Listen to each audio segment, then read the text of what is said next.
Assalamualaikum warahmatullahi wabarakatuh. Perkenalkan nama saya Triwulandari Juneta Sari dari D23 Teknik Informatika dengan NIM 2355301202. Di video kali ini saya akan menjelaskan bagaimana penerapan GitHub dan juga Vercel yang ada pada Visual Studio Code. Jadi website saya bisa diakses secara publik dan itu gratis.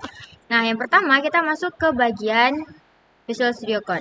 Biasanya kita mengakses hasil dari website kita yang telah kita buat di Visual Studio Code ini menggunakan npm rundev. Nah, di npm rundev ini seperti biasa, itu akan mengarahkan ke localhost.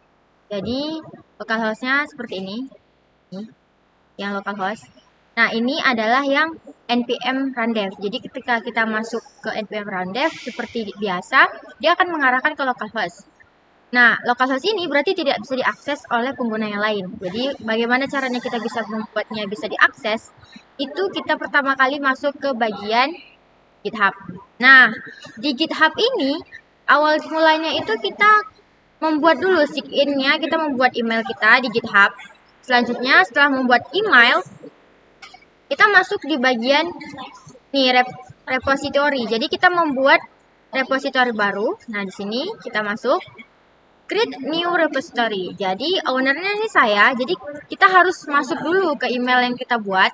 Kemudian kita masukkan namanya apa. Setelah itu kita buat jadi privat.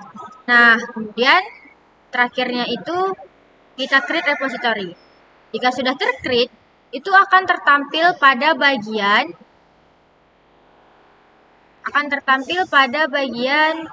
nih home ya. Kita masuk dulu. Nih, kita tertampil di bagian ini. Nah, yang saya sudah buat 3, itu ada yang React untuk saya belajar, kemudian ada website sedap, dan terakhir ini ada untuk repository reservasi project saya. Di sini tampilannya akan seperti ini, menampilkan semua yang telah kita masukkan. Jadi dari Visual Studio Code ini masuk ke GitHub. Dan ini ada kode yang menjadikan ini sebagai inisialisasinya ke Git. Selanjutnya, jika sudah kita berhasil masuk di GitHub, kita masuk lagi ke Visual Studio Code. Nah, di Visual Studio Code ini, di bagian terminal, kita masuk ke CMD. Pertama sekali, kita masuk ke ketikan git init.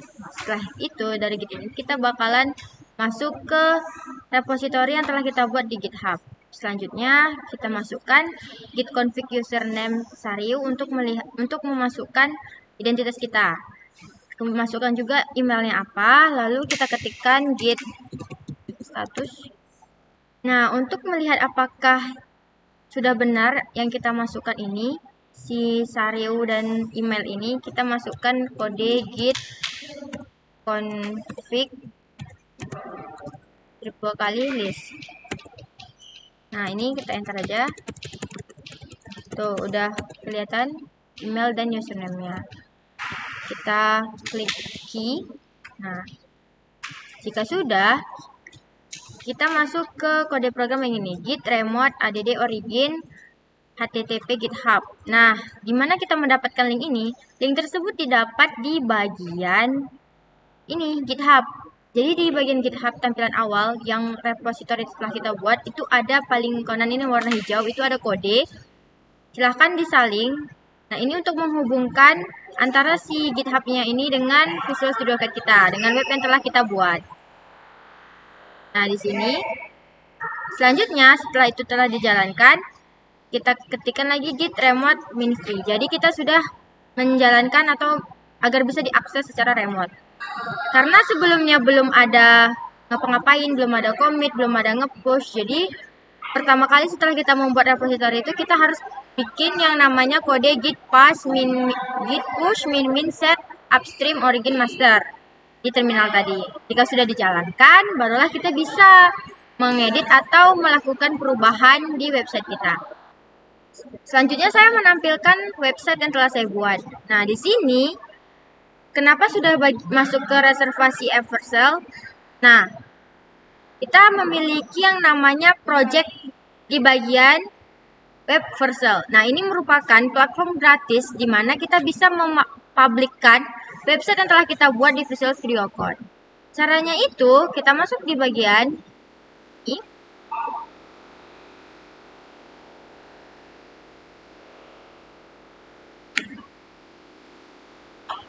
Nah, ini saya sudah membuat beberapa yang sudah saya deploy. Nah, ini ada Sedap Apps, reservasi app. Jadi link yang telah kita buat ini bakalan bisa diakses oleh seluruh orang, jadi publik. Nah, jika sudah, kita masuk nih ke reservasi app. Tampilannya seperti ini. Nah, saya tinggal melakukan perubahan di Visual Studio Code. Misalnya di bagian tentang kami, yang ini, gambaran awalnya di website itu seperti ini. Nih, tentang kami, lalu ada melayani sewa alat pesta. Saya mau melakukan perubahan di bagian judul ini.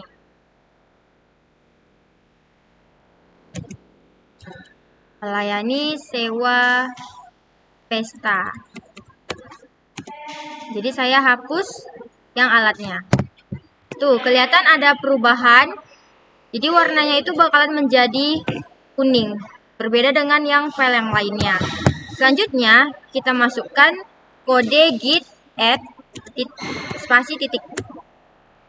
Nah, jika sudah, kita lihat git status. Nih, kita sudah melakukan modified di bagian file text yang tentang kami tadi. Bagian yang melayani sewa pesta, ini saya sudah menuliskan kodenya di Visual Studio Code. Namun, di bagian website saya belum berubah, masih ada alatnya. Caranya bagaimana? Kita melakukan commit. Nah, jadi kita masukkan lagi kode git commit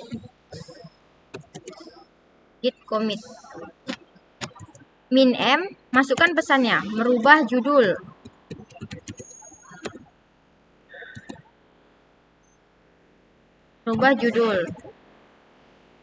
Sudah itu kita enter. Nah, ini sudah terjadi nih, merubah judul. Terus hilang nih yang kuning-kuningnya karena sudah kita masukkan di bagian git. Sebelumnya kita lihat dulu apakah sudah terubah di bagian git log. Nah, nih sudah melakukan perubahan. Ini ada nih, merubah judul. Barulah kita masuk di bagian yang terakhir itu git push. Kita kontrol view lagi, kita melakukan git push.